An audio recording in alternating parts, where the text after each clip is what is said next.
Les he subido ya este documento a la plataforma, por un lado, y por el otro también les he subido dos libros creo que les he subido ya de la materia para que lo tengan ahí como referencia.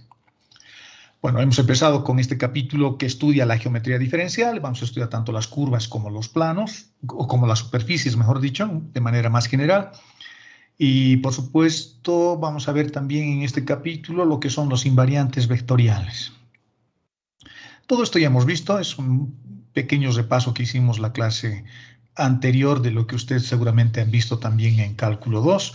Son curvas que se definen en el plano o en el espacio a través de formas o de ecuaciones vectoriales, ¿no? Y como cualquier vector, cumplen con las leyes de composición interna y externa de los vectores. Y al ser función, bueno, puedo hacer algunas cosas, como por ejemplo calcular un límite, se cumplen las propiedades de los límites, puedo derivar un vector. Su interpretación, como también creo que vimos la clase anterior, cómo se derivan o cómo se encuentran las derivadas de orden superior. Fíjense que estas derivadas son derivadas totales, no son derivadas parciales, ¿no? Por ahora. Después vamos a volver a las derivadas parciales, pero ahora son derivadas totales porque solo tenemos un parámetro, una variable de derivación que es esta variable extrínseca, ¿no? Que les dije que es extrínseca porque es una variable que se ve desde afuera. Es una variable que trabaja con los ejes X, Y y Z, o con las variables X, Y, Z del sistema canónico tradicional, ¿no? de nuestro sistema de referencia. Aquí vemos también algunas propiedades de las sumas y de los productos en la derivada. Esta propiedad tan trivial como ven acá, sin embargo, es fundamental para entender lo que es un espacio vectorial plano. La base canónica define espacios vectoriales planos. Esta propiedad también es importante porque acá lo que me está diciendo es que debería derivar el vector y debería derivar la función escalar que multiplica al vector como un producto, utilizando la regla de Leibniz, ¿no? Y eso, cuando tengo un vector de este tipo, en base canónica, debería seguir cumpliéndose, debería tener la derivada del primero, que es este, por el segundo sin derivar, que es este, más el primero sin derivar por la derivada de y. Pero la derivada de y es el vector nulo, porque y es un vector constante, sus componentes son 1, 0, 0, por lo tanto se queda simplemente la derivada de la componente y no se deriva el vector porque el vector es constante. ¿De acuerdo? Eso no siempre sucede.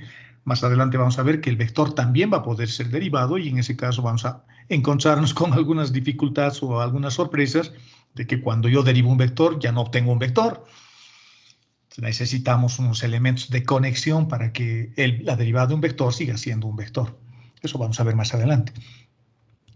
Luego vimos la rectificación de la curva, y la rectificación de la curva no es más que hallar la longitud de arco de una trayectoria curvilínea como esta, por ejemplo, y si la hacemos tan pequeña y hablamos de valores incrementales, la longitud de arco simplemente se encuentra con elementos incrementales, ¿no? Pero cuando quiero ser más preciso, los elementos incrementales se vuelven elementos diferenciales y este vectorcito que tengo acá, este vectorcito, que va desde ahí hasta ahí, lo puedo representar en su forma diferencial y en el espacio, porque estoy aumentando la variable z de esa forma, ¿no? Luego hemos hecho un producto escalar, hemos distribuido ese producto escalar sin olvidarnos de que estamos en base canónica y el resultado de eso nos permite calcular o hallar esta expresión que corresponde a la longitud de arco en una forma pitagórica, con una visión extrínseca. Y esta fórmula, de manera particular, a mí me gusta, pero no quiere decir que a ustedes también les vaya a gustar, pero es bastante útil. Y el arco, en general, lo vamos a poder escribir así, ¿no? Por supuesto, esto va a estar definido en un intervalo A y B de la curva. La curva va a estar así, esto va a ser el instante A y este va a ser el instante B. Hicimos algunos ejemplitos de aplicación, cómo puedo hallar la longitud de arco cuando tengo una curva expresada como una ecuación escalar de punto, vale decir como una ecuación como esta, ¿no? Y igual a f de x, una parábola o lo que ustedes quieran. ¿Cómo encuentro una longitud de arco cuando tengo esto? Hay dos formas. Uno, utilizando parametrización de Monge, como les había dicho en la clase anterior, haciendo que x, por ejemplo, valga un parámetro. O se queda como x, o le cambio t, no me interesa eso. Y la segunda es, como ya tengo y despejado en términos de x, simplemente tendré que y como va a ser una función que depende de t, porque x es igual a t. Entonces, esta es una forma de parametrizar sencilla cuando tengo curvas en el plano. Y en el espacio también se puede usar esta forma de parametrizar. A esta forma de parametrización se le llama parametrización de Monge, con G. No es con J, este es con G. ¿De acuerdo? ¿Qué pasa si tengo coordenadas polares? Si la curva me la da en coordenadas polares, vale decir, no sé, R igual a coseno del ángulo, digamos una cosa así. Es una curva también, ¿no? Y el ángulo que varía, no sé, de un determinado valor de sub 0, tita sub 0 hasta un valor determinado tita sub 1, por ejemplo. Esta expresión está en términos de las variables x y esta otra está en términos de las variables radio y el ángulo. Por lo tanto, pertenecen a geometrías diferentes, a espacios vectoriales diferentes. Por lo tanto, esta fórmula no sirve para calcular si la curva me la dan así, pero puedo hacer algunos trucos. Puedo establecer o escribir las ecuaciones de transformación para las coordenadas polares, por ejemplo, así. No se olviden, eso son coordenadas polares, en cálculo 2 han visto. X es igual a R coseno del ángulo, Y es igual a R seno del ángulo. Estas ecuaciones de transformación tienen una gran ventaja, ¿no? Vinculan las variables X y Y, que corresponde a un modelo geométrico rectangular, con las variables R y θ, que corresponde a un modelo geométrico polar. Estoy vinculando dos modelos geométricos diferentes, dos geometrías diferentes. Pero me voy a quedar con X y Y, porque aquí no voy a hacer transformación de vectores. Lo único que voy a hacer es parametrización. Entonces, lo que voy a encontrar es diferencial de X y diferencial de Y, porque eso es lo que necesito para esta formulita, pero lo voy a encontrar al diferencial de X y al diferencial de Y en términos de R y de θ. No estoy haciendo transformación de bases ni nada por el estilo acá, solo estoy parametrizando. En vez de quedarme con diferencial de X, lo único que estoy haciendo es encontrar el diferencial de X como función de R y de θ, nada más, pero son formas escalares, no son formas vectoriales. Luego los elevo al cuadrado porque eso necesito para la fórmula, hago las operaciones que correspondan, hay dos términos que se cancelan, hay algunos términos que puedo sumar y encuentro que esto es equivalente a esto. Pero esta forma de medir distancias ahora ya está en un modelo geométrico diferente, corresponde a las coordenadas polares y si nos fijamos ya no es pitagórico. Para que sea pitagórico esto debería ser 1 o 1, ¿no? Como Pitágoras, digamos. Pero aquí tengo 1 y aquí tengo una variable, o sea, es otra cosa. Ya no es Pitágoras, ¿no? Ya no es la hipotenusa que estaría calculando de ese triángulo que veíamos arriba. Ahora tengo otra forma de medir esa distancia porque estoy utilizando una geometría diferente. Esto se llama coordenada curvilínea, en otras palabras. Pero lo estoy haciendo en la visión extrínseca de haber utilizado las variables X y Y para encontrar algo que de otra forma lo hubiese tenido que encontrar transformando vectores, porque se puede hacer de otra forma también esto. Pero me estoy evitando ese trabajo y lo estoy haciendo todo en el dominio escalar, digamos. Como esta es la formulita al que hemos llegado, puedo hacer lo mismo que en las coordenadas polares, puedo factorizar alguna de las variables, hemos despejado θ, y me queda una expresión como esta, y finalmente una formulita para encontrar distancias como esta, que es totalmente diferente a esta otra. Esto es cuando mis variables son X y Y estas son cuando mis variables son R y θ. ¿De acuerdo? Y la longitud de arco, jóvenes, la longitud de arco no es solo encontrar la longitud de arco, a veces perdemos la riqueza y perdemos la idea intuitiva de decir, bueno, calculo la integral y ¿qué pasa, no? La idea intuitiva va más allá. La longitud de arco, jóvenes, es una forma casi inmediata de entender la métrica de un espacio vectorial, porque a través de esta expresión, bueno, esto ya no debería haber, esto está de más, porque a través de esta fórmula yo estoy cuantificando una longitud, en este caso, una longitud que tiene que ver con la forma como mido la distancia en una métrica diferente, una geometría diferente, un espacio vectorial diferente. Y la longitud de arco es más que una sola expresión, es un funcional, así se llama. Los funcionales, como habíamos hablado en la clase anterior, son funciones, pero a la entrada ya no tengo un real, ya no tengo un vector. A la entrada tengo toda una función que tiene que estar acotada. Y a la salida tengo un número asociado a esa función. ¿A qué estoy metiendo en este funcional? Estoy metiendo la ecuación de una curva. Y está acotada entre tita sub 1 y tita sub 2. Y el resultado de esto me va a dar un escalar. Por lo tanto, a la longitud de arco se le llama funcional. Desde el punto de vista mecánico, desde el punto de vista de la mecánica del medio continuo. Los civiles seguramente van a ver eso más arriba con algún colega nuestro que da también esa asignatura. No sé si lo verá o no, pero las longitudes de arco son funcionales. Y esos funcionales los puedo maximizar o minimizar. Y cuando eso hago, lo que yo estoy calculando es un extremal.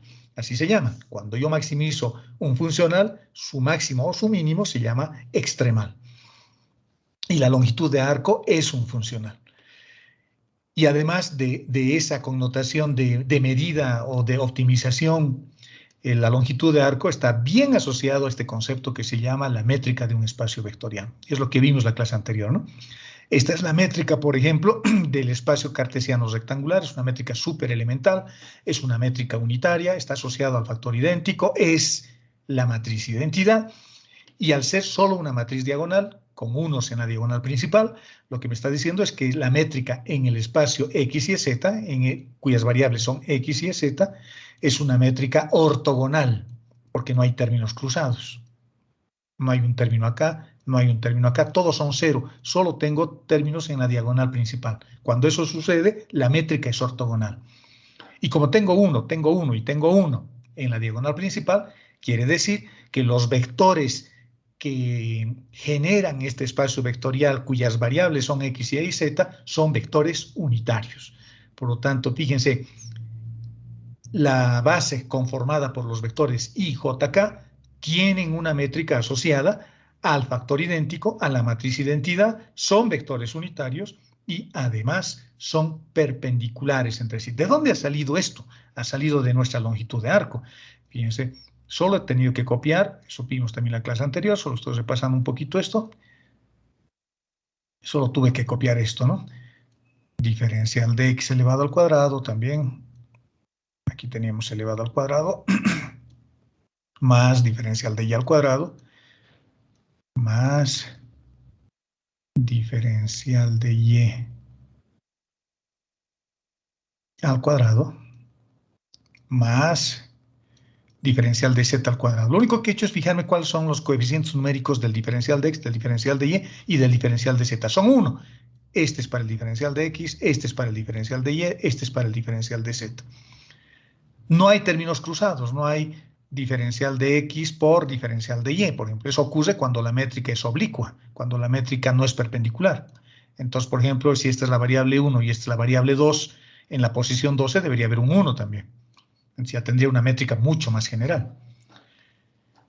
Para el caso de la longitud de arco en términos de las variables polares, fíjense, esta es la primera variable, por lo tanto en la posición 1 tendré 1, pero en la posición 22 tendré r al cuadrado. Y los términos cruzados, fíjense, acá aparece un término cruzado y aquí aparece otro, los términos cruzados se anulan, por lo tanto es una métrica ortogonal también, pero el primer vector de esta base es unitario y el segundo vector de la base ya no es unitario, vale r, es r al cuadrado. ¿De acuerdo? Por lo tanto hay que sacarle la raíz y simplemente valdría r, porque aquí estoy haciendo un producto escalar para encontrar esos términos con otra visión, digamos, ¿no? Para encontrar exactamente lo mismo. Veamos un ejemplo. Creo que esto también ya lo hicimos. En el ejemplo lo que nos están dando es un vector en términos de las variables x y z, es un vector que depende del parámetro t, es un vector funcional, es una función, sus coordenadas son estas, este es el intervalo donde yo voy a evaluar la longitud del arco, la curva es esta, la he dibujado en MATLAB, encuentro lo que me dice la formulita es esta, ¿no? La fórmula es esta. Pero en esta fórmula hay tres variables. Hay el diferencial de x, hay el diferencial de y y hay el diferencial de z. ¿Con cuál voy a integrar? Necesito parametrizar a la fuerza que las tres variables dependan de una única variable. Y eso se logra fácilmente con las ecuaciones de la curva, ¿no? Con estas ecuaciones. Porque x depende de t, y depende de t, y z depende de t. Entonces, lo único que tengo que hacer es encontrar sus diferenciales. El diferencial de x va a ser 2t. 2 por el diferencial de t. ¿Cuánto vale el diferencial de y? Como esto vale y, va a ser primero derivar la función 1 sobre t por el diferencial de t. Y luego derivo esto, 2t por el diferencial de t. Como ya tengo diferencial de x, diferencial de y y diferencial de z, lo que voy a hacer ahora es elevarlos al cuadrado a cada uno de ellos y sumarlos. Ese resultado es este. Hacemos un poquito de álgebra, sacamos un común denominador, hacemos más álgebra. Este ejercicio nos permite hacer eso. No siempre se puede, pero en este ejercicio sí. Este término lo vuelvo un binomio elevado al cuadrado. Los términos al cuadrado puedo cancelarlos. Este y este con este de la raíz. Me queda simplemente eso e integramos en el intervalo que nos han pedido. Y la longitud de arco había sido e elevado al cuadrado. Eso es lo que mide esta distancia, desde acá hasta acá. Siguiendo la forma de la trayectoria, ¿no? Siguiendo la forma de la trayectoria. Hasta ahí hicimos la clase anterior. Veamos otros ejemplos. Expresar la longitud de arco en coordenadas cilíndricas. Coordenadas cilíndricas es esto. En coordenadas cilíndricas ocurre una cosa bien interesante, ¿no? En coordenadas cilíndricas tenemos una extraña mezcla entre coordenadas polares y coordenadas cartesianas rectangulares. Es un sistema de referencia intermedio entre la base canónica, cuyas variables son x, y z, porque acá todavía permanece z, z es igual a z, y las variables x y y, que ahora están vinculadas con nuevas variables como son el radio y el ángulo. Esto ya sé cuánto vale. Su longitud de arco, si solo tuviese x, si solo tuviese y, ya lo hemos hecho. Vale esto. Vale esto. R al cuadrado más R al cuadrado por el diferencial de θ al cuadrado. Pero hay una variable más ahora, que es z, pero z no cambia, por lo tanto su elemento diferencial va a ser simplemente diferencial de z. Por lo tanto, en coordenadas cilíndricas, la longitud de arco es esta. La misma que las polares, incluida esta. ¿Y por qué coloco simplemente diferencial de z? Porque z sigue siendo cartesiana rectangular. Su vector sigue siendo k. Por lo tanto, no pasa nada con z. Permanece ahí inocuo, ¿no? Sin ningún efecto. Solo ha habido cambio en x y en y porque esas variables, x y y, dependían de otras. Se cambiaban, se transformaban en términos de r y en términos de θ. En cambio, z sigue siendo la misma. Su métrica asociada, esa matriz que hemos visto hace rato, será la misma que hace rato. Hace rato teníamos en polares solo estas dos. Pero ahora, como tengo una métrica de dimensión 3, tengo que aumentar camas en la diagonal que corresponde, porque la primera posición es para el radio, la segunda posición es para el ángulo, y la tercera posición de esta diagonal es para la tercera variable, que es z. Esta es una métrica ortogonal también, por eso el resto se llena de ceros. En coordenadas esféricas, lo mismo. Vamos a usar métrica extrínseca desde afuera. Todo lo voy a resolver en términos de x, de y de z, pero en el camino voy a meter las variables r, θ y φ. Y su métrica es esta. Así mido distancias. Fíjense, es mucho más complejo, ¿no? ¿Cómo voy a hacer esto? Igualito que en las polares. Voy a encontrar el diferencial de x, el diferencial de y, el diferencial de z, los voy a elevar al cuadrado, los voy a sumar y voy a obtener decididamente esto. Eso. ¿De acuerdo? Vamos a obtener exactamente eso. Sería bueno que en su casa ustedes lo hagan, lo demuestren, ¿no? No se queden únicamente con lo que ustedes ven en el documento y me crean. Es probable que tal vez me haya olvidado o me haya equivocado, entonces siempre es bueno que cuestionen lo que yo hago.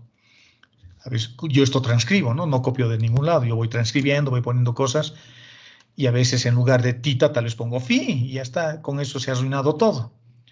El orden de las variables en esféricas es el siguiente, ¿no? Primero siempre es la variable radio, luego está el ángulo de elevación y luego el ángulo de azimut, que es φ. Y su métrica asociada es la misma. Lo único que tengo que hacer es fijarme cuánto es el coeficiente numérico de la primera variable, del diferencial de r. 1. ¿Cuánto es el coeficiente de la segunda variable, que es diferencial de tita, r al cuadrado. ¿Cuánto es la variable o el coeficiente de la tercera variable? Es r al cuadrado seno al cuadrado de tita. No hay términos cruzados, no hay diferencial de r por diferencial de tita. No existe diferencial de r por diferencial de z. Si hubiesen esos términos, tendría que fijarme cuánto vale su coeficiente numérico, el que está delante. Y ese es el que tendría que poner en la posición que corresponde. Ahora, ¿cómo yo elijo la posición? Es fácil, ¿no? Esta es la posición 1, 1, porque tengo dos r's elevado al cuadrado. Esta es la posición 2, 2, porque tengo dos ángulos por estar elevado al cuadrado. Esto me está diciendo que hay dos ángulos, por lo tanto es un 2 para tita y el otro 2 para tita. Y aquí me dice que tengo dos zetas, por lo tanto su posición será 3, 3. Porque z es la tercera variable. Si hubiese habido, por ejemplo, diferencial de r, diferencial no, perdón, esto es phi, ¿no? Esto es phi. ¿Ven? No tienen que hacerme caso todo lo que yo pongo, esto es phi. Si hubiese puesto diferencial de tita y diferencial de phi, si esto hubiese ido en la posición 13.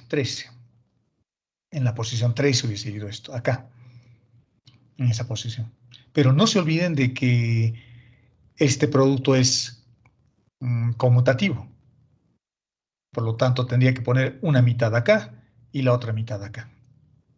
Tendría que dividir, si digamos tenía 2 más 2 veces, una cosa así, por acá, más 2 veces diferencial de r, diferencial de tita. Supongan que sale ese término adicionalmente después de haber desarrollado todo esto, encontrando sus diferenciales totales que hay que hacer para r, para tita y para phi, ¿no? Va a ser un poco más largo que para las polares.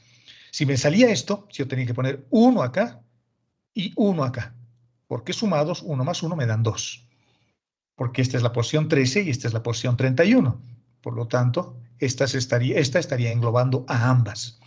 Tengo que distribuir la mitad a uno y la mitad al otro. Lo mismo tendría que hacer para esta posición y lo mismo para esta. Ahora, esta matriz que le estamos llamando métrica es bien interesante, porque habiendo hallado esta métrica, por ejemplo, yo puedo sacar directamente el jacobiano de transformación. A ver, para la clase, preguntas. ¿Cuánto vale el jacobiano de transformación en coordenadas polares? Les estoy preguntando cosas de cálculo 2. R. Correcto. Es el determinante de esta matriz en raíz. El determinante, como es una matriz diagonal, su determinante es el producto de la diagonal. R al cuadrado. En raíz, R. En cilíndricas, R también. 1 por R al cuadrado por 1, 1. En raíz, R. ¿Cuánto valía en esféricas el jacobiano de transformación? R al cuadrado por el seno de tita. 1 por R al cuadrado por R al cuadrado seno al cuadrado de tita. Me va a dar R a la cuarta seno al cuadrado de tita. En raíz, R al cuadrado seno de tita. Fíjense que esta matriz incluso me está dando el jacobiano de transformación. Me está dando el elemento de volumen acá. O sea, esta matriz es fundamental por eso, ¿de acuerdo? Y fíjense, se halla de la forma que les estoy diciendo. Así de fácil. No estoy haciendo transformaciones entre bases, nada. Simplemente estoy haciendo un poquito de álgebra y de trigonometría. No me estoy queriendo complicar todavía la vida, queriendo hacer una transformación lineal o una transformación de base o cosas por el estilo. Sigo trabajando con las variables X y Y. Pero como estoy parametrizando, el resultado que yo obtengo me da una expresión para encontrar la forma como yo mido distancias ahora sobre una esfera. Estoy encontrando una distancia sobre una esfera. Acá estaría encontrando la distancia sobre un cilindro. ¿De acuerdo? Veamos un ejemplo para ver cómo funciona esto. Vamos a suponer que una curva me la están dando en coordenadas esféricas. ¿De acuerdo? ¿Se acuerdan, no? Fíjense este ejercicio que hemos hecho acá, para que no pierdan de vista porque nos vamos a ir complicando cada vez más. Fíjense acá, X vale 2t, Y vale logaritmo de t, y Z vale t al cuadrado. Esta es la curva expresada en términos de t, porque estoy vinculando las variables X, Y y Z en términos de t. ¿De acuerdo? Pero estoy trabajando en el espacio vectorial cartesiano rectangular, en el espacio cuyas variables son X, Y y Z. Y la curva está dada por esta expresión, que la puedo dibujar. La diferencia con este ejercicio que estamos viendo ahora es que me están dando la curva también, pero la curva ya no está asociada a las variables X, Y y Z. Ahora la curva, jóvenes, está asociada a las variables que corresponden a una esfera. Las variables en coordenadas esféricas son el radio, el ángulo de elevación θ y el ángulo de elevación φ. Es exactamente lo mismo. En lugar de que me digan x es igual a t, y es igual a t al cuadrado, y z es igual a t al cubo, ahora me están diciendo r es igual a t, θ es igual a arcoseno de 1 sobre t, y φ es t al cuadrado menos 1 en raíz. Es lo mismo. Y me están pidiendo que haya la longitud de arco en este intervalo. El intervalo que va de t igual a 1 a t igual a 2. Lo mismo. La diferencia es que ya no puedo usar esta formulita, ¿no? Esta, o esas que hemos estado usando. Ya no puedo usar esta. No puedo usar esta, porque acá es X, es y es Z la que dependen de T. Pero ahora ya no tengo X, ya no tengo Y, ya no tengo Z. Ahora tengo radio, tengo ángulo y tengo otro ángulo. Por lo tanto, tendré que usar la longitud de arco en esférica, si quisiera hacerlo con visión intrínseca, directamente con esas variables. Y para eso tendría que utilizar una métrica intrínseca. Todavía no sé eso lo vamos a ver más adelante. Entonces, lo que voy a hacer es volver a las coordenadas cartesianas rectangulares. Voy a seguir trabajando con X, con Y y con Z. Y a eso se le llama geometría extrínseca, porque X, Y y Z son las variables que ven desde afuera, y R, θ y φ son las variables que ven sobre la superficie. En este caso, sobre una esfera. La curva estaría sobre una esfera. Entonces, como todavía no sé cómo se hace eso, como todavía yo no sé cómo se mide esa longitud de arco sobre la esfera propiamente dicho, lo voy a hacer desde afuera. Lo raro, digo, o lo extraño, o lo difícil, o lo que me llama la atención, es que no tengo X, no tengo Y y no tengo Z. Pero sé cuánto vale R, sé cuánto vale θ y sé cuánto vale φ en términos de T. Entonces me voy a acordar de las variables polares, de las ecuaciones de transformación polares, que son estas, y en lugar del radio voy a colocar T. En lugar de θ voy a colocar arcoseno de T, 1 sobre T, y en lugar de φ voy a colocar T al cuadrado menos 1. Es una forma sencilla de resolver el problema. De tal forma que ya tengo estas ecuaciones y ahora nuevamente estoy en el sistema cartesiano rectangular. Es igual que el anterior ejercicio que hemos hecho. Estoy con geometría extrínseca. No estoy haciendo con geometría intrínseca. Eso vamos a ver después. Vamos a volver a ver esto, pero midiendo esa distancia directamente sobre la superficie. Aquí lo estoy mirando desde afuera. ¿De acuerdo? Es más o menos así. Tengo en el espacio, no sé, una esfera, digamos así. Y sobre esa esfera está la curva. Está la curva, esta curva, en coordenadas esféricas. Pero lo que yo estoy haciendo, en realidad, es que cada punto no esté en coordenadas esféricas, que cada punto sea nomás un puntito que dependa de X, dependa de Y y dependa de Z, es lo que estoy haciendo. Por lo tanto, estoy viendo la curva desde afuera. Y ya está, una vez que tengo eso, procedo de la misma manera. Encuentro el diferencial de X, encuentro el diferencial de Y y encuentro el diferencial de Z. Geometría extrínseca. ¿De acuerdo? Eso es geometría extrínseca. Bueno, sigamos.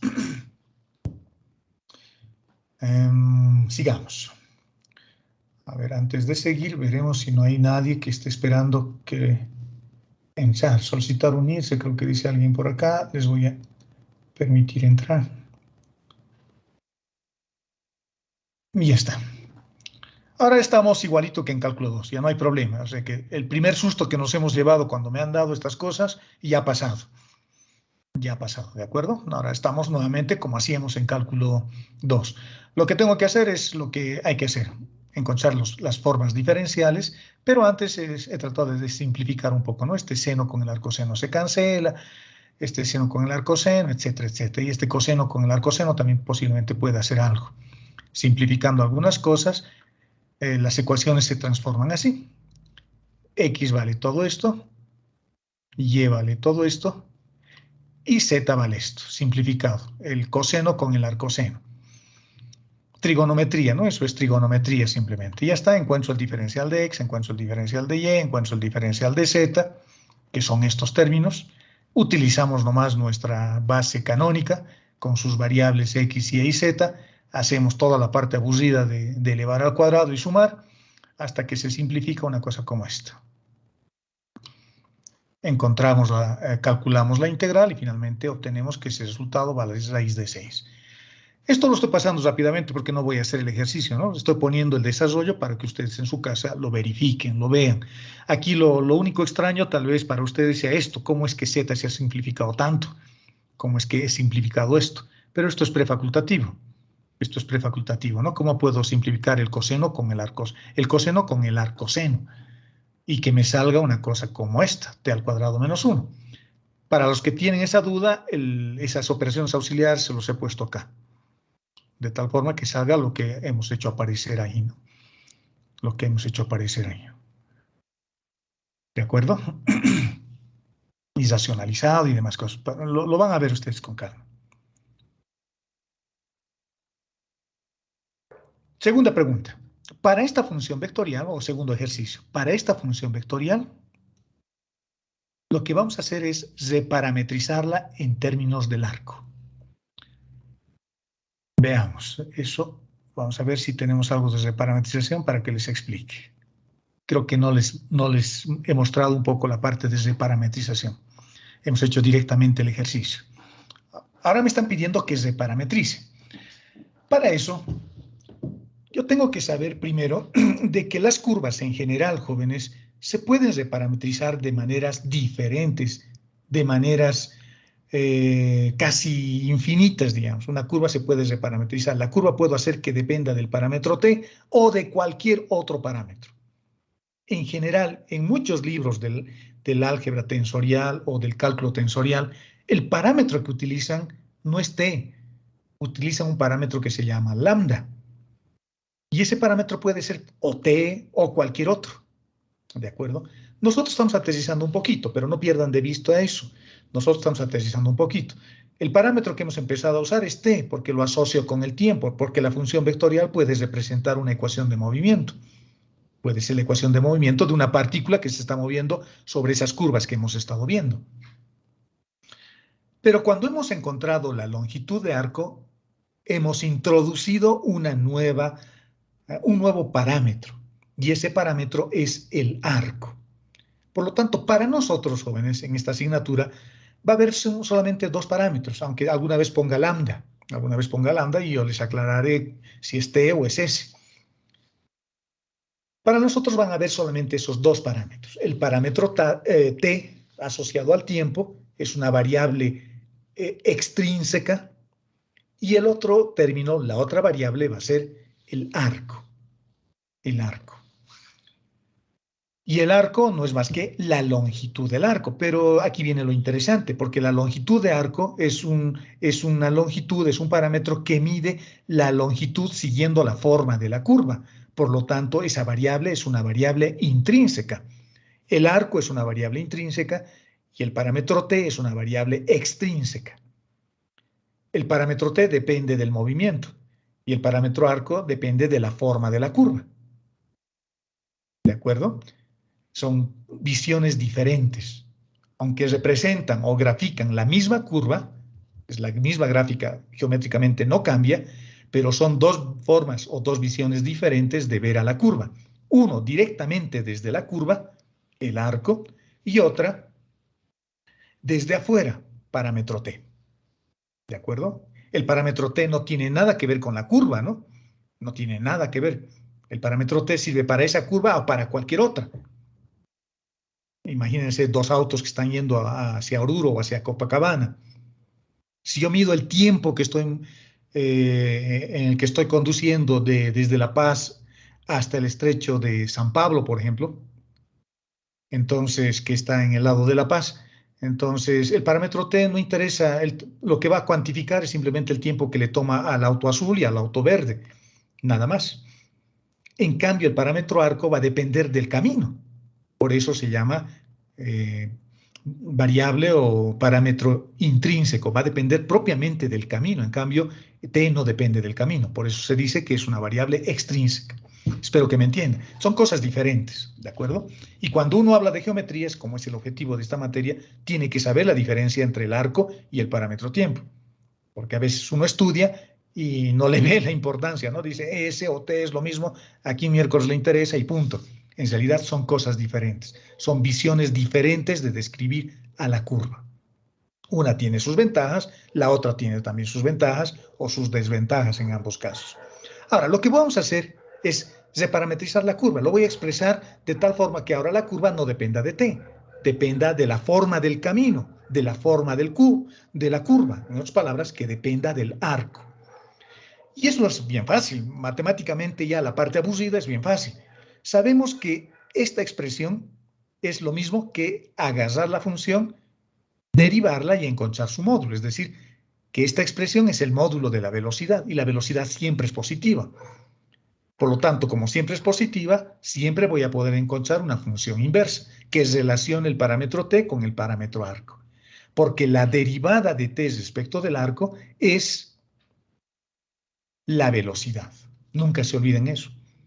Eso ya es una receta de cocina. Eso es una fórmula como hacer, no sé, humintas o hacer un pastel o lo que sea. Ponga 3 cucharas de azúcar, nos ponen, ¿no? Y nosotros ponemos sin cuestionar. Acá es lo mismo. Cuando yo derivo el parámetro intrínseco respecto del parámetro extrínseco, cuando yo derivo el parámetro arco respecto del parámetro tiempo, el resultado siempre es equivalente o es igual a la velocidad, a la rapidez en realidad, que es el módulo de la velocidad, porque u' de t es la velocidad, porque se supone que estoy partiendo de una función en términos de t. Entonces, esto ya es una fórmula y tienen que acordarse siempre porque se utiliza siempre esto. Cuando yo derivo el arco respecto del tiempo, obtengo la rapidez. Fácil. Y como la rapidez es positiva, me da la posibilidad de que yo siempre pueda expresar el término en el parámetro tiempo en términos del arco usando la longitud de arco. ¿De acuerdo? Por lo tanto, a eso se le llama función inversa, cálculo 1, ¿no? Cálculo 1. Voy a despejar una variable en términos de la otra. Pero no es un simple intercambio, no es simplemente cambiar t por s o s por t. Tengo que hacerlo a través del arco, a través de la longitud del arco. Tengo que calcular la longitud del arco. Y de esa forma ahora voy a estar en presencia de una curva que depende de su forma, cuando lo expreso en términos del arco. Y ya no va a depender desde alguien que mide el tiempo de su desplazamiento, como ocurre cuando utilizo el parámetro tiempo. ¿De acuerdo? Con eso en mente, que eso es lo que no había explicado hace un momento, nos vamos al ejemplo. Nos vamos al ejemplo. Y me da una función en términos de t, fíjense. Es el parámetro t. Es decir, que acá la curva lo estoy describiendo midiendo tiempos, pero sin que me interese la forma de la curva. Lo estoy viendo desde afuera. El tiempo es el que manda acá. Pero ahora yo quiero describir la misma curva, pero desde la propia curva. Para eso necesito reparametrizarla en términos del arco.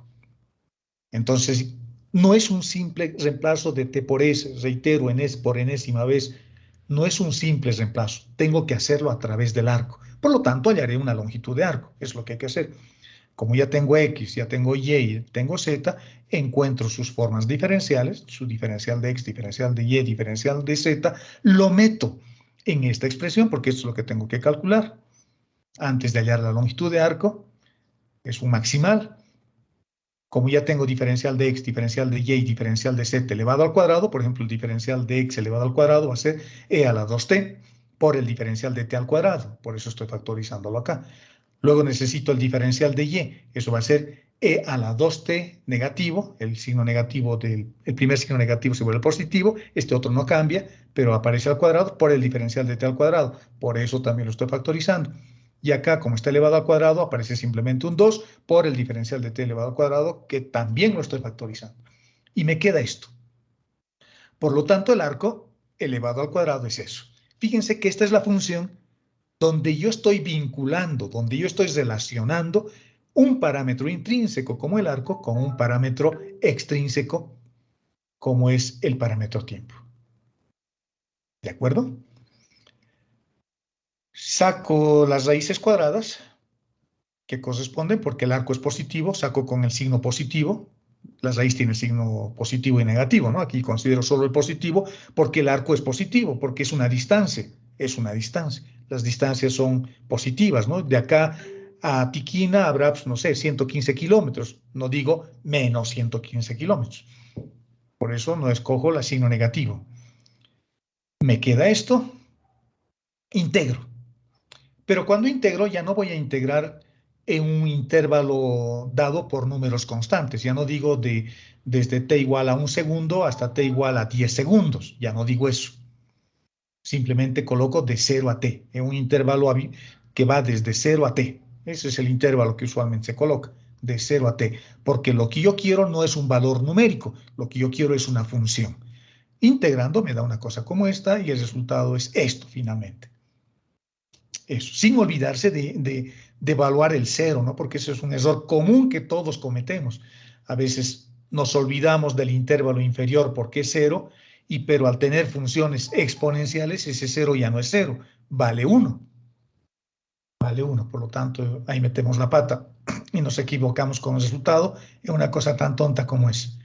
Esto es la función, finalmente, donde tengo el parámetro S en términos del parámetro T. Acá lo importante es el procedimiento, ¿no? Lo que les estoy explicando. Luego hacer el ejercicio, la parte matemática, la habilidad que ustedes tienen para integrar, todo eso yo ya no les puedo enseñar, es algo que tienen que ponerlo ustedes. Aquí les estoy enseñando simplemente el concepto, la idea intuitiva, ¿no? Lo que estamos haciendo conmigo. Ahora, tenemos que tratar de despejar t en términos de s, porque ahora tengo que tener una función inversa. T tiene que estar en términos de s despejado. Aquí estoy haciendo un poquito de álgebra, que es negativo, exponente negativo, lo vuelvo así, saco un común denominador, por eso aparece un 2t, porque se está multiplicando con este. Este término lo paso a multiplicar acá, y me queda que es 2t menos 1, lo tengo acá. Los reordeno como si fuese una ecuación, donde está s y t vinculados, están s y t vinculados, hago un pequeño cambio de variable, que x valga e a la t, de tal forma que tengo una ecuación como esta, y como tengo una ecuación como esta, puedo factorizar x utilizando la formulita de resolver ecuaciones cuadráticas. De esta ecuación, vuelvo a reemplazar x, fíjense, acá estoy haciendo paso por paso el procedimiento, vuelvo a reemplazar x por su función original, que es e a la t, y puedo, utilizando funciones inversas a las exponenciales, en otras palabras, la función logarítmica, puedo poner un logaritmo acá adelante, un logaritmo de t y un logaritmo de t acá adelante también, y utilizando la propiedad del sombrero, este t aparece por acá y el logaritmo de e vale 1. Y ya está, ya he despejado t. Acá tengo un pequeño problema, porque la raíz tiene dos signos. Voy a escoger el signo positivo. ¿Por qué voy a escoger el signo positivo? Porque tengo que asegurarme de que la función logarítmica sea positiva, porque no está definido el logaritmo para argumentos negativos, ¿no? Entonces, así me aseguro de que sea positivo y ya está. Y una forma de validar eso es haciendo un poquito de análisis de inecuaciones acá arriba, ¿no? Y con eso concluimos de que esto tiene que ser mayor que menos s.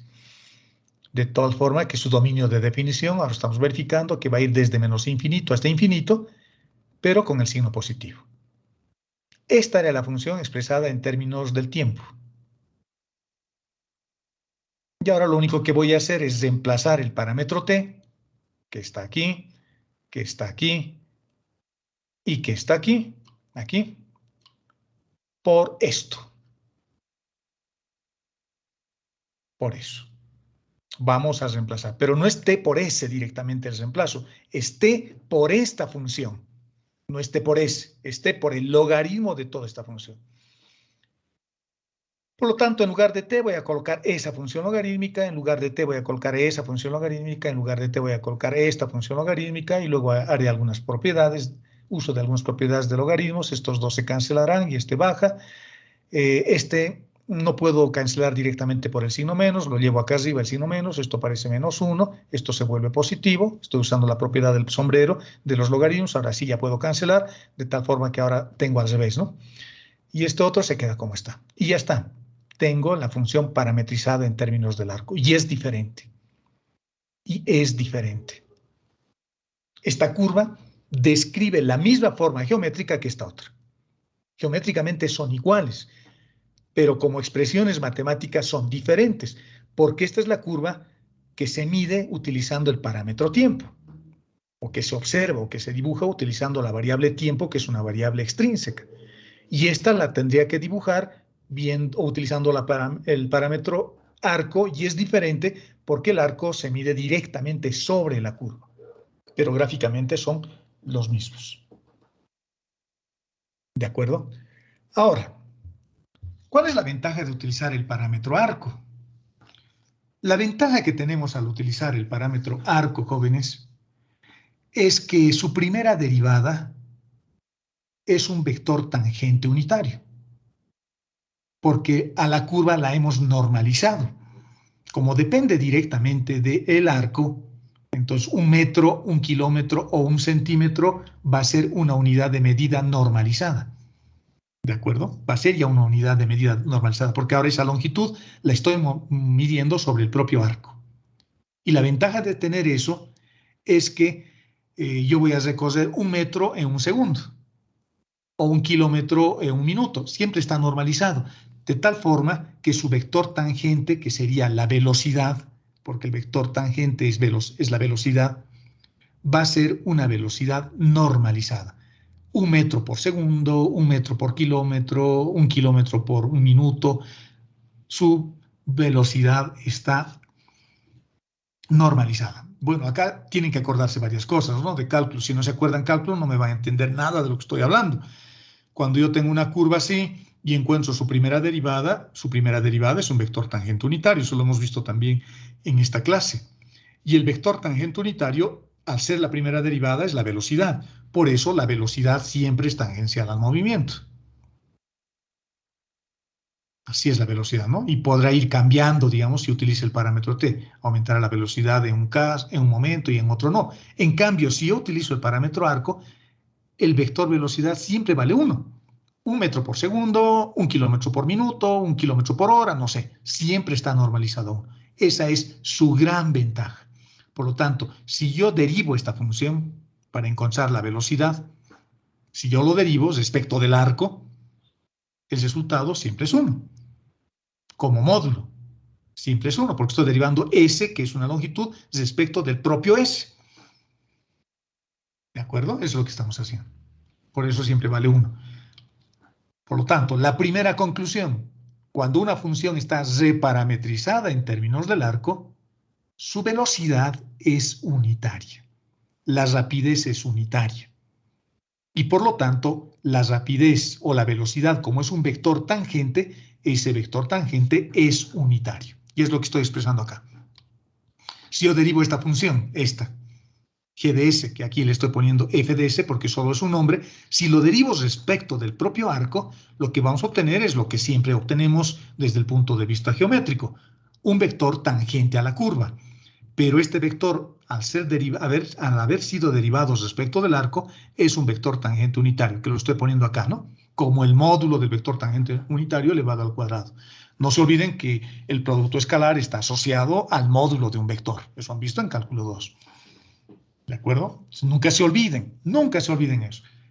Si yo uso el arco, la velocidad tiene rapidez unitaria, es un vector de rapidez unitaria. En cambio, si yo derivo la función en términos de t, si yo derivo esta función en términos de t, voy a obtener la velocidad. Y esa velocidad no es unitaria. No es unitaria. Espero que esté claro lo que estoy hablando. Por eso a estas funciones que se reparametrizan en términos del arco se les llama funciones de rapidez unitaria. ¿De acuerdo, muchachos? ¿Está claro hasta ahí? Sí, Sigamos. Como ahora ya tenemos la curva con una visión intrínseca, porque estoy usando el parámetro arco, entonces puedo estudiar sus propiedades intrínsecas. Las curvas tienen dos propiedades intrínsecas. Uno es el bending y el otro es el twisting. El bending es la medida de su curvatura. En español eso se llama curvatura. En cálculo 2 se le llama así, ¿no? Pero ahora estamos queriendo expandir no solo nuestro conocimiento, sino cómo se lo dice en inglés, por ejemplo. La medida de su curvatura es el bending y se lo representa con la letra kappa. Así se la llama esa letra, que es la letra K que nosotros conocemos. Y a esta medida se le llama curvatura. Y es una propiedad intrínseca. Y la curvatura es la medida de cómo se está curvando la curva en un determinado punto, digamos acá. Y eso se lo hace comparándolo con su vector tangente. Fíjense que es un concepto totalmente geométrico. Ahí tendré una curvatura, aquí tendré otro tipo de curvatura, porque lo que estoy haciendo es medir cómo es el arco respecto de su vector tangente en ese punto, y cómo es el arco respecto al vector tangente de este punto, y cómo es el arco acá respecto al vector tangente. Aquí habrá menos curvatura, acá habrá más, y aquí habrá una curvatura intermedia. ¿De acuerdo? Entonces ahí fíjense, necesito el arco para saber cómo se está curvando. Esa propiedad se la estudia más fácilmente con la curvatura, con el arco, perdón, con el arco.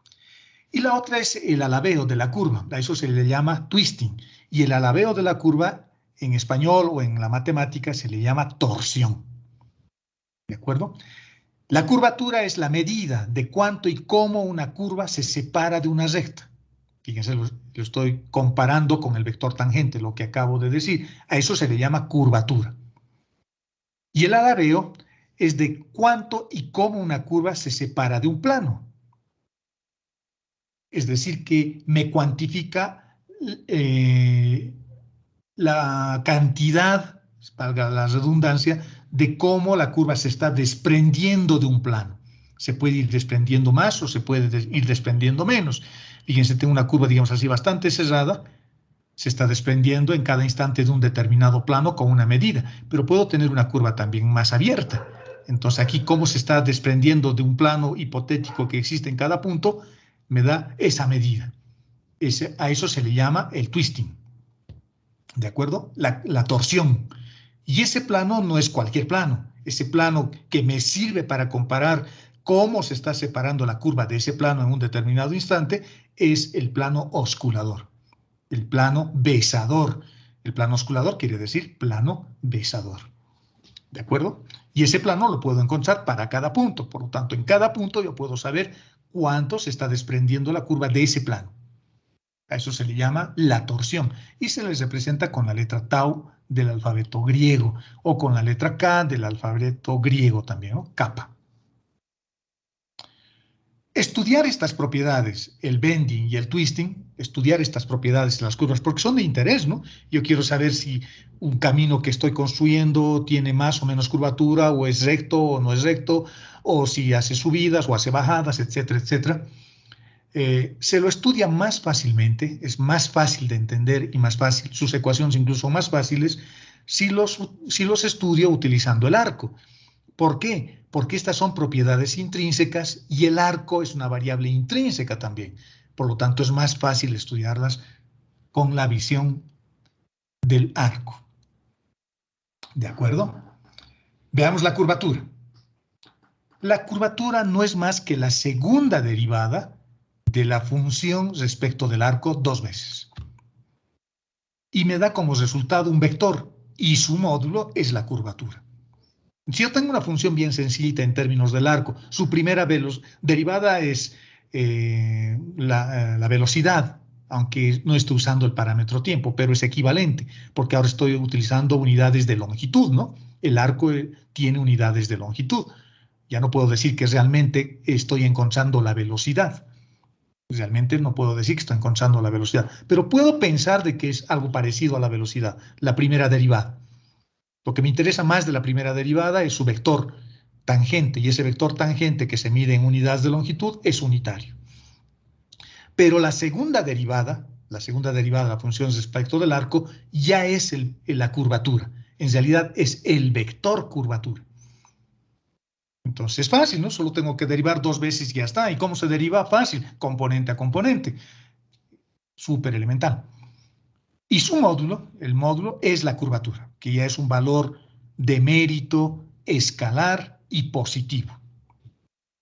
¿De acuerdo? No es más que el módulo de la segunda derivada. Vamos a ver qué relación hay entre la primera y la segunda derivada. ¿De acuerdo? Y para eso vamos a hacer un pequeño ejercicio súper elemental. Voy a ver qué pasa la primera derivada cuando lo comparo con la segunda derivada. Veamos. Yo sé que cuando tengo una curva parametrizada en términos del arco, su módulo es unitario. La primera derivada es lo que hemos puesto acá. Fíjense, para hacer seguimiento y para entender estas cosas, tengo que acordarme lo que estamos haciendo, ¿no? Y por supuesto tengo que poner atención, porque si me estoy durmiendo, no voy a entender absolutamente nada. Y si lo grabo y veo solo de la grabación, tampoco voy a entender nada. Es más fácil si ahora me ponen atención y además preguntan lo que no esté claro. Entonces, con eso en mente, yo sé que cuando hago el producto escalar de estas dos, el resultado siempre es 1, porque el vector tangente es unitario. Ese vector T que le hemos llamado con T mayúscula, este es un vector unitario. O sea, acá lo que estoy haciendo es expresar simplemente esa condición. ¿De acuerdo? Voy a encontrar la segunda derivada. La derivada del primero, de este. La derivada del primero, que es este, por el segundo sin derivar. Más el primero sin derivar, que es este, por la derivada del segundo, que es este. Estos dos términos son iguales, porque el producto escalar es conmutativo. Este y este son iguales, por lo tanto aparece un 2 por delante. Este 2 y está igualado a 0, porque estoy derivando el lado derecho y el lado izquierdo de la ecuación. No se olviden que cuando hay igualdad hay que hacer lo mismo en ambos lados. Acá tengo funciones que dependen del parámetro arco y acá tengo un invariante, tengo un escalar. Su derivada respecto del arco es 0, ¿no? Por lo tanto, ese 0 es el que aparece acá. Este 2 que ha aparecido de haber sumado estos dos términos de la izquierda se pasa a dividir al otro lado, o sea, sigue siendo 0 y me queda simplemente esto. Y me dice que cuando yo hago el producto escalar entre la primera derivada y la segunda derivada, el resultado que yo obtengo es 0. Quiere decir, por lo tanto, que el vector curvatura es perpendicular al vector tangente. Porque este es el vector tangente y este es el vector curvatura. Por lo tanto, si tengo una curva así, el vector tangente será este. Y el vector curvatura será este. Y siempre apunta en la dirección donde vira la función, donde se dobla, porque este también es un vector perpendicular al vector tangente. Este es el vector tangente. Pero no es este el que hemos definido ahora, es este otro. Es el vector donde vira la función.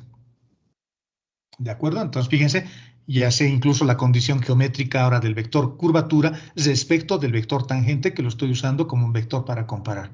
Y eso es lo que dice este párrafo, ¿no? El vector curvatura es perpendicular al vector tangente unitario y tiene el sentido de dirección donde vira la función. Su dirección es perpendicular al vector tangente y su sentido es donde vira la función. Es decir, que está, si yo tengo, digamos así, el vector curvatura estará por acá en ese punto o estará por acá en este otro punto. ¿De acuerdo? Una cosa así. A ver, sigamos. Bueno, hay alguien que me está escribiendo, pero que espere un cachito. Sigamos. Si la curvatura es diferente, si el módulo de este vector es diferente de 0, porque esto ya es la curvatura, ¿no? El módulo del vector es diferente de 0 en un determinado intervalo, este vector me va a permitir encontrar otro vector, aparte del vector tangente, que se va a llamar el vector normal unitario, simplemente dividiendo la segunda derivada entre su módulo. Y eso me va a permitir definir el vector normal unitario, es decir, el vector curvatura, que es la segunda derivada de la función respecto del arco, dividido entre su módulo. Dividido entre su módulo. Y a este vector le vamos a llamar el vector normal unitario. Y no va a ser más que, y lo podemos expresar además así. Fíjense, el vector tangente unitario lo vuelvo a derivar respecto del arco. Si es que no se está entendiendo, vamos a hacer lo siguiente. Tengo una función que depende del arco. Lo derivo una vez y obtengo el vector, aquí lo estoy derivando una vez, respecto del arco.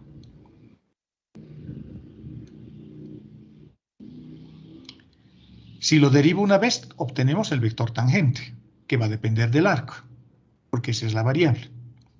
Lo vuelvo a derivar respecto del arco.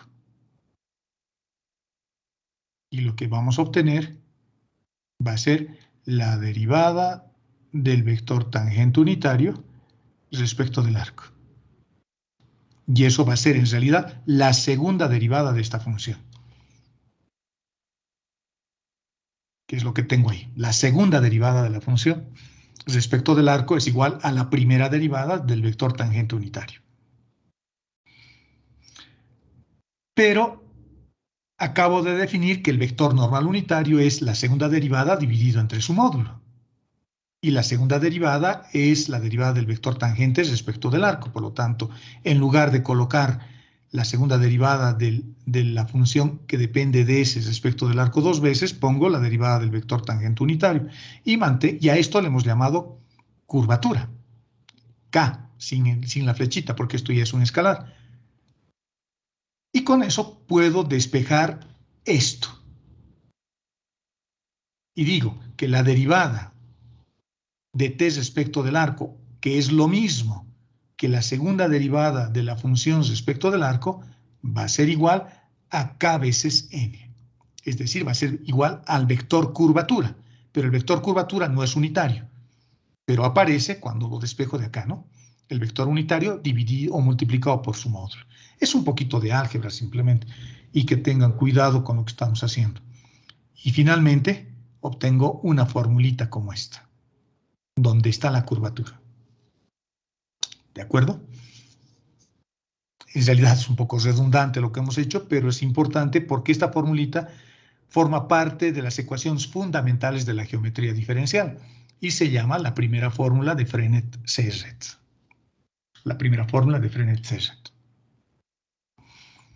Gráficamente, la curva C es esta.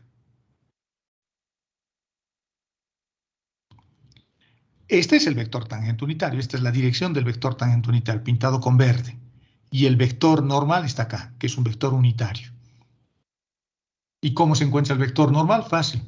Derivo dos veces la función o la curva C respecto del arco y le saco su módulo, ¿no? Y lo divido al vector resultante contra su módulo y ya tengo el vector normal unitario. Y ya está.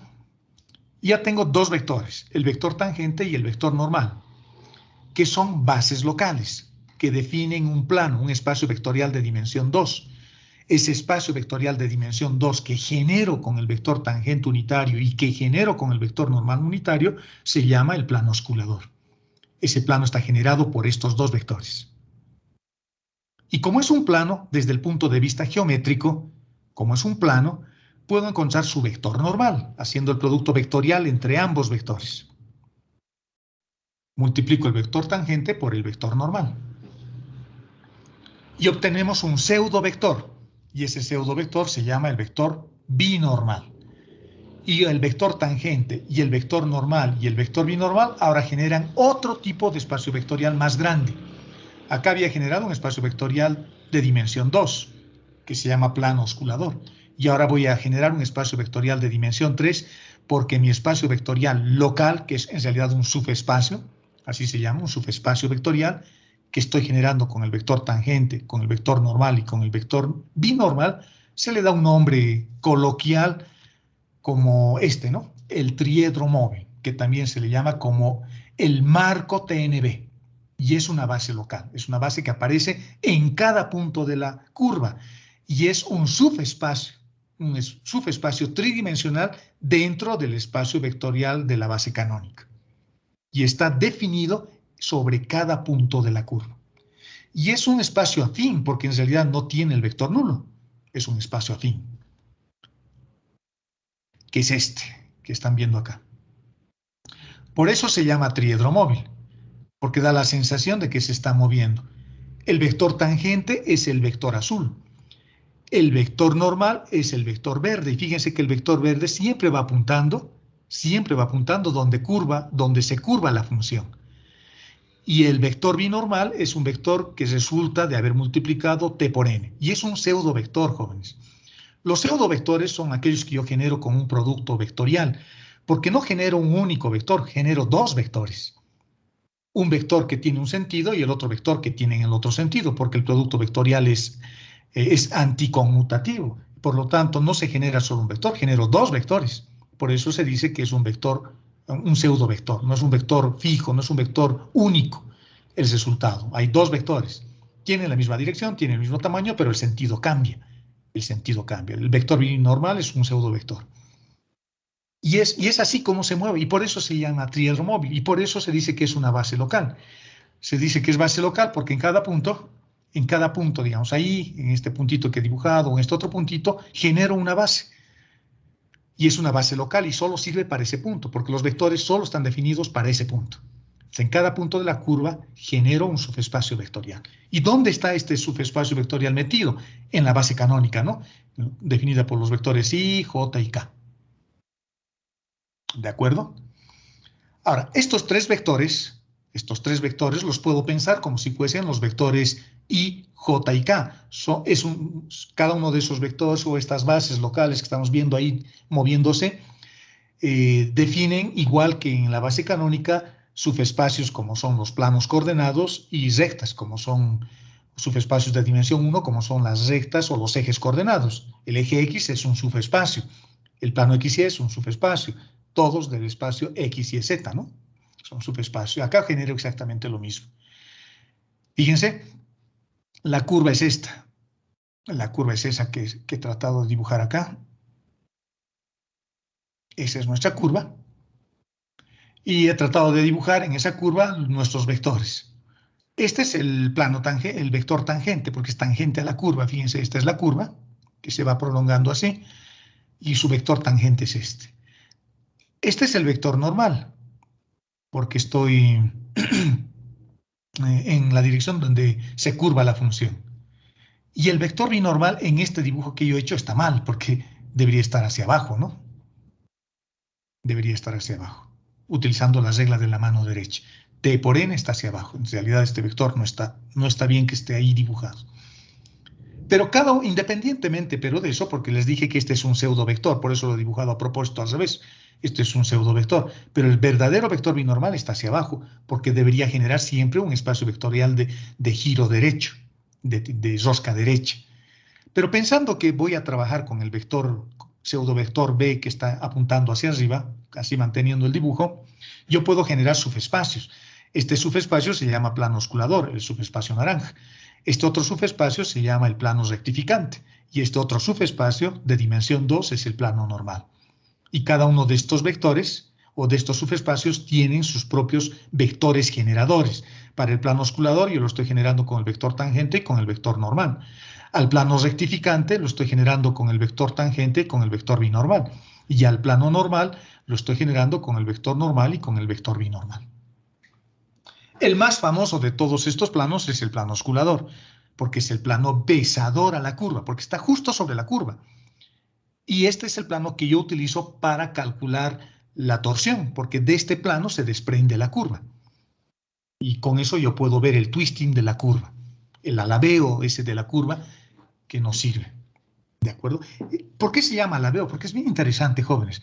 Imagínense que tengo un espejo de agua acá, de aguas totalmente tranquilas, ¿de acuerdo? Totalmente tranquilas. Y sobre esto hay un plano, un barco, digamos, un plano como este, un barquito. Y este es su vela, el mástil de la vela. Si esto es un plano, y esto se desplaza, el mástil del barco, donde yo pongo la vela del barco, aquí está la vela, no se mueve, no tiene alabeo. no tiene alabeo. Y se va desplazando y con el mástil totalmente vertical. Pero, por el contrario, si yo tuviera un mar así, medio encapotado, digamos, ya el mar está más en movimiento, tiene mayor movimiento, este barquito que tengo ahí, en un instante estará por acá, con su mástil, y en otro instante estará por acá, con su propio mástil. Y la vela será esta y la vela estará esta. Fíjense que la vela ya no permanece constante, el mástil ya no es totalmente vertical. En un momento está acá y en otro momento tiene una inclinación diferente. A eso se refiere cuando decimos alabeo. Cuando veíamos o definíamos el twisting. Por acá arriba, creo que lo teníamos por acá arriba. El twisting es el alabeo de la curva, les decía. ¿De acuerdo? Esa es otra forma de ver, y por eso en el inglés le llaman twisting, como una especie de giro, como una especie de remolino, una cosa así. ¿De acuerdo? Eso es lo que se hace. Lo que vamos a hacer ahora es algo bien interesante. Lo que voy a decir es, voy a derivar cada uno de estos vectores respecto del arco, porque sigo pensando que estoy trabajando en términos del arco. Entonces lo que voy a decir es, voy a derivar el vector tangente respecto del arco, el vector binormal respecto del arco y el vector normal respecto del arco. No se olviden de la aclaración que hice acá, ¿no? Respecto a este pseudo vector que es el vector binormal. En realidad debería estar apuntando hacia abajo. La primera derivada ya la tengo. La derivada de t respecto del arco ya lo hemos hecho. Y lo hemos escrito acá. Ya hemos hecho esa primera derivada. Ya lo hemos deducido. Ya lo hemos deducido. ¿De acuerdo? Ya tenemos deducido la derivada del vector tangente respecto del arco. Tengo todavía dos vectores más, el normal y el binormal. Tratemos de encontrar esas derivadas ahora. Para eso lo que voy a hacer es lo siguiente. Voy a definir unas ecuaciones que se llaman fórmulas de Frenet-Serret y que son justamente eso. Las fórmulas de Frenet-Serret son la derivada del vector tangente respecto del arco, la derivada del vector normal respecto del arco y la derivada del vector binormal respecto del arco. A esas tres derivadas, a esas tres ecuaciones diferenciales vectoriales se les llama fórmulas de Frenet-Serret. Pero estas fórmulas cumplen con una condición bien interesante, que si yo derivo o si yo multiplico en producto escalar la derivada de t respecto del arco, el resultado es cero. Si yo multiplico en producto escalar la derivada del vector normal respecto del arco por el propio vector normal, el resultado es cero. Y si yo derivo el vector binormal respecto del arco y lo derivo, o lo multiplico, mejor dicho, respecto del vector binormal, el resultado es cero. La condición geométrica, por lo tanto, me está diciendo que los vectores t, n y b son perpendiculares a sus derivadas respecto del arco. Y esas son las condiciones fundamentales que cumplen estas derivadas. Estas derivadas, una a una, con sus propios vectores, son perpendiculares entre sí. ¿De acuerdo? La primera ya la hemos visto. Las fórmulas de Frenet-Serret no son cualquier fórmula, son fórmulas que cumplen con esta condición, ¿no? Con estas condiciones. Perdón. Nos hemos subido muy arriba. Vamos a volver a bajar a donde más o menos estábamos. Acá. Las fórmulas de Frenet-Serret cumplen con esta condición de perpendicularidad. Y la primera ya la hemos encontrado. Está arriba, lo pueden volver a ver si no se acuerdan cómo lo hemos hecho. Vayamos por las otras dos. El vector binormal es un vector pseudovector, les dije, ¿no? Que está en términos de un producto vectorial. Entonces lo que voy a hacer es acordarme cómo hemos definido el producto, este vector binormal con este producto vectorial, y lo que voy a hacer es derivar, utilizando las reglas que conocemos de la derivación. Voy a derivar el vector binormal respecto del arco, y eso es la derivada de t respecto del arco, es decir, el primero derivado respecto del arco por el segundo sin derivar, más el primero sin derivar por la derivada del segundo. De estos dos términos que aparecen, de este y de este se anula. Este vale 0 vector. ¿Por qué se anula? Porque la derivada de t respecto del arco ya tiene el vector normal. Entonces acá lo único que voy a tener es k veces por el vector normal. Eso es la derivada de t respecto al arco por el vector normal. Y de nuestros conocimientos básicos de espacios vectoriales, sabemos que el producto vectorial está asociado a la condición de paralelismo. Por lo tanto, ese producto vectorial vale 0 vector. Se anula ese término rojo. Y me queda solamente este. Acá tengo un producto vectorial. El resultado de este producto vectorial entre el vector t y la derivada de n respecto de s tiene que ser un vector perpendicular a ambos. Y solo tengo 3 vectores. Tengo el vector t nuevamente, tengo el vector n nuevamente y tengo el vector binormal por otro lado, el marco TNB. Por lo tanto, el resultado de esto tiene que ser paralelo o a t, paralelo a n o paralelo a b, porque fíjense lo que estoy haciendo. Vamos a suponer que tengo el vector tangente por acá. Y por este otro lado tengo este otro vector que se llama la derivada de n respecto del arco.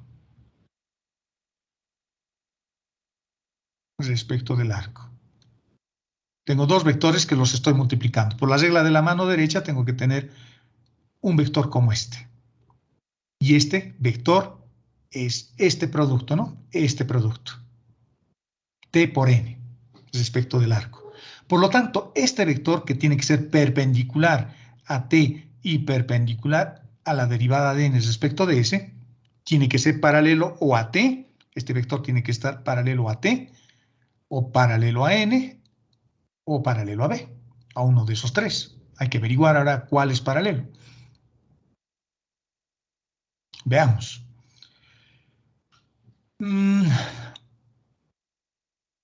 Ese vector tiene que ser paralelo a n. A ver, ¿quién me dice por qué? ¿Quién me dice por qué es paralelo a n? ¿Por qué he descartado t? ¿Por qué he descartado b? Y me he quedado con su amigo n, con su propio vector.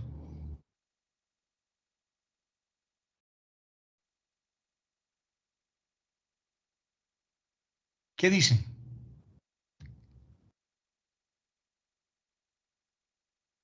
Por la sencilla razón de que este vector es perpendicular. Fíjense lo importante de la teoría. Aquí aparece esto. Por la sencilla razón de que la derivada de n respecto del arco es perpendicular a n. Por la sencilla razón de que b respecto del arco es perpendicular a b. Esto tengo que ver. Y este. Y también el mismo t, ¿no? Que cumple también la misma condición. Tengo que acordarme de esas propiedades que los hemos puesto al principio. Por lo tanto, la derivada de n respecto de s, este vector, es perpendicular a n. Y este vector t solito es perpendicular a n y es perpendicular a b. Por lo tanto, tengo que descartar b, pues, porque b solo es perpendicular a t. En cambio, n es perpendicular a t y es perpendicular a la derivada de n respecto de s. Por lo tanto, tiene que ser perpendicular a n. Simple lógica, elemental. Nada matemático, nada formal, solo con lógica. Y acordándonos de esto que hemos puesto como condiciones fundamentales que las fórmulas de Frege tienen que satisfacer. Por lo tanto, ya sé, ese vector va a ser paralelo a n. Este vector tiene que ser paralelo a n. La única diferencia, que con el razonamiento ya no lo podemos ver, es que este vector es o tiene sentido contrario a n. Lo puedo ver así. O lo puedo ver de otra forma, indicando de que como esto es paralelo, esta derivada que estoy encontrando a n, introduzco una constante de proporcionalidad que ahora es la torsión para que este concepto de paralelismo se vuelva igualdad y este signo n en realidad es de la torsión. Por lo tanto, la torsión tiene signo. Eso es otra forma de ver esto. La torsión tiene signo, a diferencia de la curvatura que no tiene signo, siempre es positivo. En cambio, la torsión tiene signo, porque puede ser que se esté desprendiendo hacia arriba del plano la curva, o puede ser que se esté desprendiendo hacia abajo del plano. Por lo tanto, esa condición de ir hacia arriba o hacia abajo se refleja con el signo que aparece acá. ¿De acuerdo? Entonces, la derivada del vector binormal respecto del arco es la menos torsión por el vector normal unitario. Segunda fórmula de Frenet-Serret. Vayamos por la última. El vector normal es igual al vector binormal por el vector torsión, ¿no? No se olviden, no se olviden. Y esto lo puedo hacer también viendo, si no me acuerdo o no me doy cuenta si n es igual a b por t o a t por n, puedo hacer igual que en la base canónica. Este es mi vector tangente equivalente a i, este es el vector normal equivalente a j, y este es el vector binormal equivalente a k. Es exactamente lo mismo. Son vectores unitarios y perpendiculares, solo que este t, n y b definen espacios vectoriales, subespacios vectoriales locales en cada punto de la curva, pero el orden, el giro derecho se mantiene, ¿no? Entonces, si yo quiero encontrar n, tendría que multiplicar b en este sentido para mantener la regla de la mano derecha por t, y el resultado es n. En cambio, si multiplico t por n, el resultado me va a dar b. Y si yo multiplico n por b, el resultado me va a dar t. ¿Qué es lo que yo necesito encontrar? Necesito n, necesito llegar acá. Entonces necesito multiplicar b por t, y ese es el resultado. Y hago la derivada del primero por el segundo sin derivar, más el primero sin derivar por la derivada del segundo. Exactamente lo mismo que siempre. Lo de siempre, ¿no? Lo de siempre. Pero esto ya conozco este resultado. La derivada de b respecto de ese ya sé. Vale menos la torsión por n, porque este signo lo he llevado al otro lado. Eso vale menos torsión por n. Y este otro también ya sé. Es el primero que hemos hecho, ¿vale? K veces n. Por lo tanto, lo que voy a hacer es simplemente ver cuánto vale n por t. N por t vale menos b. N por t vale menos b. Con este menos que tengo se vuelve positivo. Por lo tanto, tendré la torsión por el vector binormal. Y luego acá tengo b por n. B por n es menos t. Entonces, menos la curvatura por la torsión. Y ya tengo las tres derivadas que quería. Y estas tres derivadas, que son llamadas fórmulas de Frenet-Serret, son dos personas diferentes.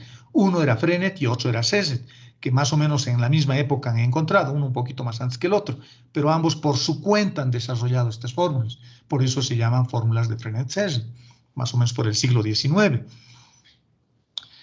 Son ecuaciones diferenciales vectoriales.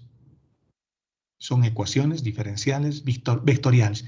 Y lo bueno de estas fórmulas es que en las tres aparecen las propiedades intrínsecas de las curvas. La curvatura, que es la medida de cómo la trayectoria se desprende de su vector tangente, y la torsión, que es la medida del alabeo de la curva, el bending y el twisting. Como sabemos matrices, yo lo puedo llevar a su forma matricial a esta representación, lo podemos llevar a su forma matricial. Y esta derivada lo puedo representar así, de una manera más compacta. Estoy derivando respecto del arco el vector tangente, eso quiere decir. O estoy derivando respecto del arco el vector normal, que será el segundo. Y estoy derivando respecto del arco el vector binormal, que será el tercero.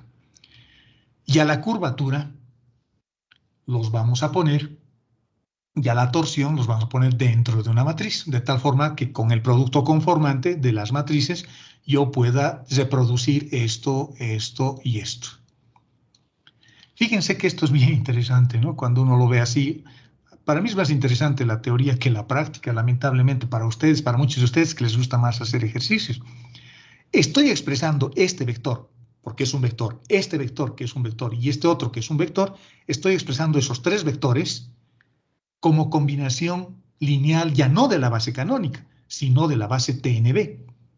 Porque este vector para mí, como una n-upla ordenada o como una matriz columna, mejor fila, como una matriz fila, para mí va a ser 0, de componente en la dirección de t, n de componente en la dirección perdón, k. Ustedes me van a odiar. K es la componente en la dirección de n y 0 es la componente en la dirección del vector binormal. Este otro vector lo voy a expresar como un vector matriz fila, menos k. Es la componente en la dirección del vector tangente unitario. No tiene componente en la dirección del vector normal y tiene componente en la dirección del vector binormal y esa componente se llama el twisting, ¿no? La torsión. Y este otro será otro vector matriz fila, no tiene componente en la dirección del vector tangente, su componente es menos tau en la dirección del vector normal y su componente es 0 en la dirección del vector binormal. Son tres vectores, pero estos tres vectores, este y este, están expresados en base TNB. Le hemos hecho un cambio de base a esos vectores. No están en base canónica, están en base TNB. Y ahora, si esta matriz los apilo, este pongo arriba, este pongo al medio y este pongo abajo, yo puedo construir un sistema multilineal más grande, una matriz de 3×3, donde la primera fila es la derivada de t respecto de s, la segunda fila es la derivada de n respecto de s, y la tercera fila de esta matriz es la derivada de b respecto del arco. Y esa es la forma matricial de las fórmulas de Frenet-Serret. En general, jóvenes, se llaman fórmulas de Frenet-Serret a la derivada respecto del arco de los vectores t, n y b, pero también se llaman fórmulas de Frenet-Serret cuando yo derivo el vector tangente, el vector normal y el vector binormal en términos del arco o en términos del tiempo. En ambos casos son las fórmulas de Frenet-Serret. Acá lo único que he hecho es deducir las fórmulas de Frenet-Serret para el arco, pero puedo tener también fórmulas de Frenet-Serret para el tiempo. Y tendré otros vectores en base canónica. Que serán diferentes a estos que he puesto acá, ¿no? No tan diferentes, solo cambian con un tema. Estos términos, esta matriz se escala. Esta matriz hay que escalarla. La dilato, esta matriz, cuando hallo para el tiempo las fórmulas de Frenet-Serret. Y esa dilatación es equivalente a la velocidad. Cuando yo multiplico a esta matriz por la velocidad, que es por el módulo de la velocidad en realidad, por la rapidez, cuando yo multiplico a esta matriz por la rapidez, tengo las fórmulas de Frenet-Serret en términos del tiempo. ¿De acuerdo?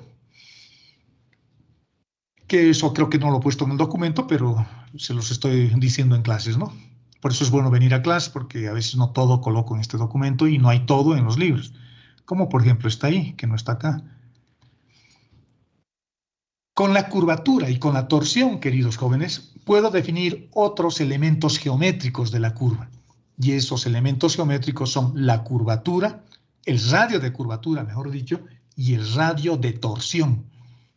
Y no son más que los recíprocos, los inversos. El inverso de la curvatura es el radio de curvatura y el inverso de la torsión es el radio de torsión. Es más fácil de entender el radio de curvatura. Es más fácil de entender.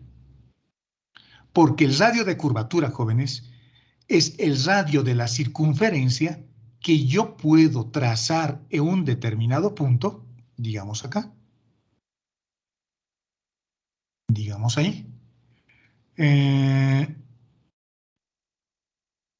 y cuyo radio es 1 sobre K. 1 sobre la curvatura. Ese es su radio. Puedo encontrar la ecuación de esta circunferencia, se llama circunferencia osculadora o circunferencia osculatriz. Sí, se puede hallar, se puede hallar. Y puedo hallar también el centro de la circunferencia osculadora, haciendo simplemente cálculo 2, geometría analítica del espacio. Como tengo el vector curvatura y tengo este punto, yo puedo encontrar este otro punto que está sobre esta recta a una distancia 1 sobre K. Puedo hallar fácilmente este puntito y con eso ya tengo el centro de la circunferencia osculadora y ya tengo su radio de curvatura. Si quisiese hacer algo más, tal vez podría hallar la circunferencia como la intersección de un cilindro con este plano. Y este plano, no se olviden que es el plano osculador. La circunferencia osculatriz está en el plano osculador. ¿De acuerdo? Y acá tenía un video, pero que parece que les voy a mostrar, que esperemos de que sí funcione.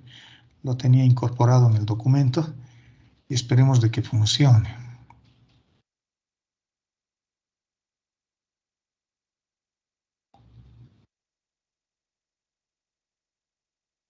No, parece que he perdido la vinculación del documento. Sí, no está dando. A ver, si me esperan 5 segundos, a ver si lo puedo arreglar. Espérenme un cachito. Voy a dejar de compartir para buscarlo en mi computadora, en mi máquina, que creo que tenía eso. Vamos a ver.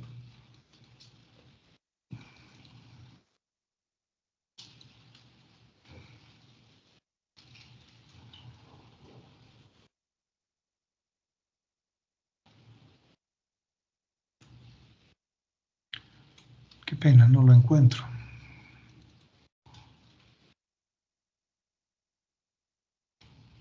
¿Dónde lo tenía eso? Para que vean esto de la circunferencia osculadora. This is the interactive figure, the osculating circle. The figure presents us with a curve that's parameterized. Espérenme un cachito.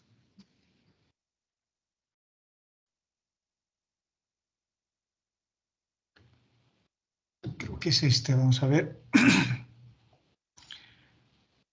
Vamos a ver si lo puedo compartir. Lo voy a compartir desde acá. Desde mi pantalla lo voy a compartir, ¿de acuerdo? ¿Están viendo mi pantalla, jóvenes? Sí, ingeniero. Deben estar viendo ahí un faro y demás cosas, ¿no? Esa es mi pantalla, ese es mi tapiz. Lo voy a compartir al video. ¿Están viendo la imagen que ha aparecido? Sí, Inge. Ya, perfecto. Fíjense, la curva es esta, la curva azul. Y la circunferencia osculadora es esta, la verde. Este es un punto cualquiera de la curva, es un punto cualquiera de la curva. Y este es el centro de la circunferencia osculadora. Ahora vamos a ver qué nos dice este video.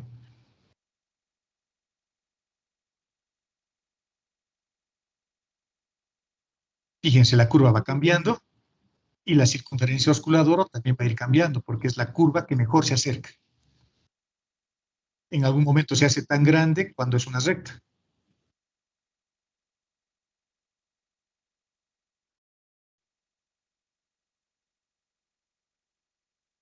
Fíjense, lo que nos está diciendo acá es de, en función de la forma de la curva, la circunferencia osculadora va a cambiar. Si yo jalo, dice, la forma de la curva o le cambio la forma de la curva, en este puntito la circunferencia osculadora va a ser diferente.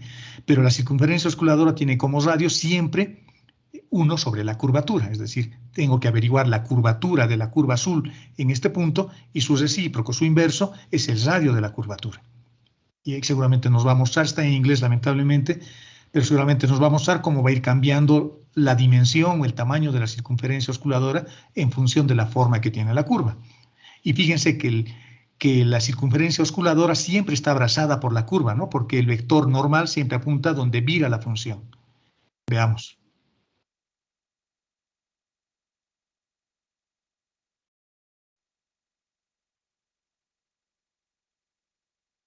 Está hablando del vector tangente a la curva. Fíjense.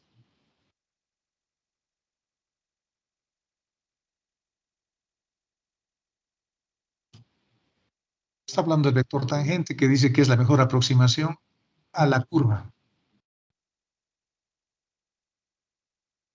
Fíjense, el vector tangente y el vector normal está acá. Vector tangente, vector normal. Y la circunferencia osculadora, fíjense cómo va cambiando el tamaño, su radio también va cambiando. Cuando yo tengo una trayectoria casi rectilínea, se hace muy grande la circunferencia osculadora, ¿no? Tiende a infinito.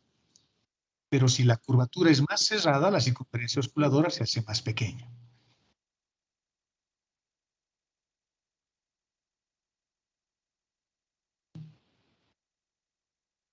T es el vector tangente unitario, dice.